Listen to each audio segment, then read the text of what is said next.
ګوره ستاسو ایجنټانو کې مې دا کار نه دی خوښ. سوري قسم دې سوري یار وبخښه. السلام علیکم. وعلیکم السلام.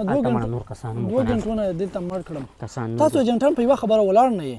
دا والا ودرېدم. داسې نه وښیم کېنه او که نه څه وشول بیا؟ دلته زلزله دی خوښېږي. یاره ته چې چېرته کېنې بس هلته زلزله وي. ایجنټ یم که نه ایجنټ چې کوم ځای کېني هلته یا آفت یا زلزله وي. پرېږده نورې خبرې یاد خو څنګه دغه پرېږده نورې خبرې ستا څه خبره وه درته یاد خو یې پنځه پنځه دغه ستا دی که نه نه ستا دی.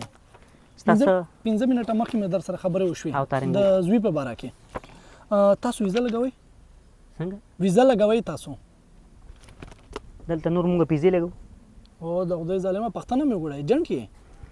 ښه او دغه دی دا زوی دی د نارمل دی خبرې ته غوږ ونیسه.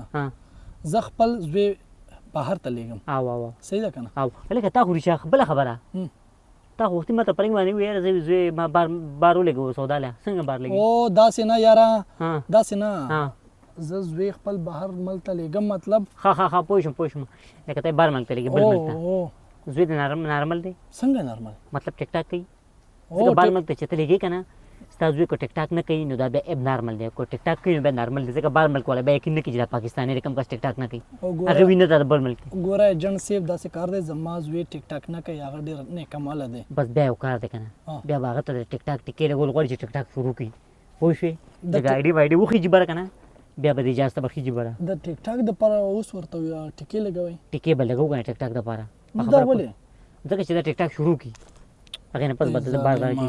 ښه جهاز ته به څنګه خېږي زما زوی؟ جهاز ته به ایرډراپ په ذریعه خېږي نور به څنګه خېږي ته چېرته جهاز ته نه یې ختلی په خپله؟ نه زه خو په غلا راغلی یم. په غلا راغلی بیا ته ګناه نشته. دا وګوره ښه یوه خبره بله ده اخري سوال دی دا زما زوی چې کله جهاز ته خېږي هغه په جهاز کې به ورسره نور پښتانه وي؟ تا چې تېرېدل د انګرېز مزدورۍ لیدلی دی خو پښتانه به اوس ټول وي که نه جهاز کې زوی خو نسوار نه کوي که نه؟ نه نسوار نه کوي. بس بیا صحیح دی. ښه او که جهاز ته اور ولګېدو بهر بس څنګه وځي؟ ستا زوی به بهر نه وځي ستا زوی نه روح به بهر وځي ستا زوی به پاکه ځای باندې